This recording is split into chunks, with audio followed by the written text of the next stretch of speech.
2022 में होने वाले हैं और नेता अपनी तैयारियों में जुटे हुए हैं। तमाम विधानसभा क्षेत्रों में नेता अपने विधानसभा के लोगों को मजबूत करने में जुटे हुए हैं, अपने वोटरों को मजबूत करने में जुटे हुए हैं कि उनकी बारी जब आए तो उन्हें वोट मिल सके। मेरे साथ आज ऐसे ही एक संभावित प्रत्याशी अनुराग यादव हैं जो समाजवादी पार्टी से टिकट मांग रहे हैं। इनके सामने हैं तो बहुत बड़े बड़े महारथी, लेकिन ये कैसे उन्हें मात देंगे, ये इसका जवाब हम इन्हीं से जानेंगे। डॉक्टर अनुराग साहब, आपका बहुत बहुत स्वागत है। Thank you. कैसे आप मात दीजिएगा? देखिए, उत्तर प्रदेश की जनता ने मन बना लिया है और माननीय राष्ट्रीय अध्यक्ष जी के निर्देश पे हम लोग क्षेत्र में चल रहे हैं। जिस तरह का जनसैलाब आपको दिख रहा है, आप खुद ही देख रहे होंगे कि इस बार भाजपा का सुपड़ा साफ होगा। आप जब जनसभाओं में बोलते हैं, मैंने आपको सुना, तो आप जो है एक पार्टी के ऊपर तो हमलावर होते हैं जो आपकी प्रमुख विपक्षी दल है भारतीय जनता पार्टी, लेकिन आप इस विधानसभा के जो विधायक हैं उनके ऊपर हमलावर नहीं होते हैं। क्या मामला है?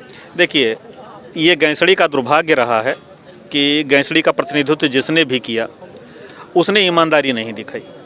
गैंसड़ी में इस समय वर्तमान में जो विधायक हैं उनके बारे में चर्चा करने के लिए कुछ बचा ही नहीं है, क्योंकि गैंसड़ी की जनता ने तय कर लिया है कि इस बार उनकी जमानत जब्त होगी। ना वो क्षेत्र में रहते हैं, ना उन्होंने क्षेत्र में कोई काम किया है। आप इसी क्षेत्र में अगर आप घूम रहे हैं तो आप देख रहे होंगे स्थिति ये है कि सड़कों में गड्ढे हैं या गड्ढों में सड़कें हैं, यही नहीं पता चल पा रहा है।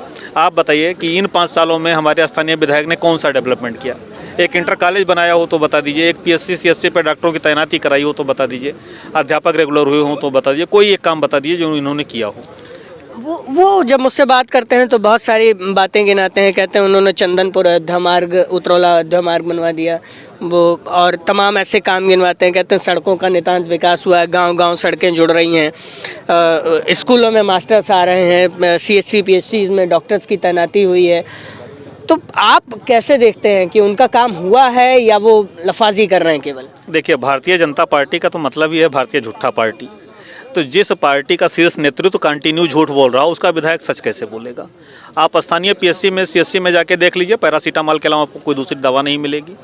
वार्ड बॉय और जो है फार्मासिस्ट के अलावा आपको कोई डॉक्टर नहीं मिलेगा। रही बात अध्यापकों की स्थिति, तो पिछले 2 साल से लॉकडाउन चल रहा है, विद्यालयों की स्थिति आप लोग बेहतर जान रहे हैं। शिक्षा को लेकर के ये सरकार कितनी जागरूक है आप अच्छे से समझ रहे हैं। ये तो पकौड़ा बेचने को भी रोजगार मान लेते हैं, ये तो डंडा और टाच दे करके हाथ में चौकीदारी कराने को भी रोजगार मान लेते हैं। तो इनके ये जो है इतिहास बदलने के लिए आए हुए हैं। भाई, हमारे देश के गृह मंत्री ने कहा कि रावण से शिक्षा लेने के लिए भरत गए थे। आप बताइए, रावण से शिक्षा लेने के लक्ष्मण गए थे या भरत गए थे? वो तो खड़ाऊ रख करके अयोध्या में शासन चला रहे थे।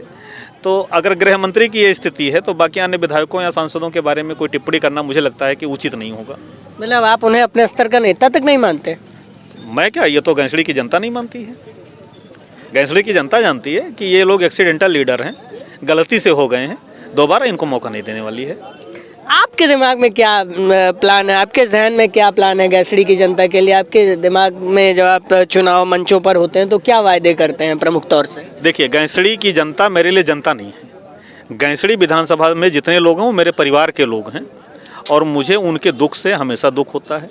मैं अंदर ये सोचता रहता हूँ कि मुझे जब भी अवसर मिलेगा सबसे पहले गैंसड़ी के लोगों को ये एहसास दिलाऊंगा कि इस बार उनके परिवार का कोई इस क्षेत्र का प्रतिनिधित्व कर रहा है। उनका अपना बेटा है, उनका अपना भाई है, उनका अपना कोई रिश्तेदार है, नातेदार है। कभी भी हम अपने गैंसड़ी के लोगों के साथ नेता और जनता वाला संबंध नहीं रखना चाहते हैं। हमारे बीच हमेशा एक परिवार का रिश्ता होगा जो अपनी समस्याओं को प्राथमिकता के साथ मेरे सामने रखेंगे और मैं उसी प्राथमिकता के साथ उनकी समस्याओं को तत्काल दूर करने का प्रयास करूँगा। आपको क्या लगता है कि इस बार टिकट वितरण में समाजवादी पार्टी का क्या रोल होगा? और आप जिस विधानसभा क्षेत्र से टिकट मांग रहे हैं उसमें तो एक बहुत बड़े नेता आते हैं आपकी पार्टी से जो संस्थापक सदस्य हैं, पूर्व मंत्री रहे हैं, तो क्या लगता है कि एक जो है चेला गुरु को इस बार पटकनी दे सकता है? देखिए, ये नई हवा है, नई सपा है। अब जैसे जैसे चीज़ें अपग्रेड होती जा रही हैं, टेक्नोलॉजीज अपग्रेड होते जा रहे हैं, उसी तरह से पार्टी भी अपग्रेड हो रही है। हमारे राष्ट्रीय अध्यक्ष जी का युवाओं पे भरोसा है और अब जिनकी बात आप कर रहे हैं, चूँकि वो मेरे लिए भी आदरणीय हैं, मेरे गुरु हैं और मेरे राजनीतिक जनक भी हैं, 75+ हो गया है, ठीक। तो अब मुझे लगता है कि उनको संन्याश्रम की तरफ देखना चाहिए, नए लोगों को मौका देना चाहिए। जो क्षेत्र का विकास कर सके। आपकी मुस्कुराहट कई राज छिपा रही है, क्या राज है?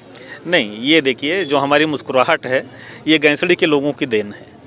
क्योंकि जितनी संख्या आपको दिख रही है यहाँ, अगर इतने सारे लोग आकर के मुझे आशीर्वाद देंगे तो मेरे चेहरे पे मुस्कान तो अपने आप आएगी।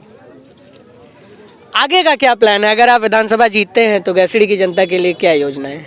अगर मैं विधानसभा चुनाव जीतता हूँ और सूबे में राष्ट्रीय अध्यक्ष श्री अखिलेश यादव जी मुख्यमंत्री बनते हैं तो 1.5 साल में सबको एहसास हो जाएगा कि गैंसड़ी के तरक्की के लिए क्या करना चाहिए था जो पिछले जनप्रतिनिधियों ने नहीं किया है। एहसास करा दूंगा, ये वादा है आपसे। तो ये थे मेरे साथ डॉक्टर अनुराग यादव जी, जिन्होंने बड़ी साफगोई से अपनी बात रखी और कहा कि युवाओं को इस बार मौका मिलेगा, नई हवा है, नई सफ़ा है और जब नई सपा काम करेगी तो युवाओं को ज़रूर मौका देगी। गैसड़ी विधानसभा से आप ताल ठोक रहे हैं और चुनाव लड़ना चाहते हैं, क्या होता है ये आगे देखने वाली बात होगी। लेकिन अगर ये विधायक बनते हैं तो इनके जो वायदे हैं उन पर 1.5 साल बाद इन्होंने कहा है कि मुझसे आप सवाल करिएगा और मैं आपको जवाब दूंगा। बलरामपुर से योगेंद्र त्रिपाठी।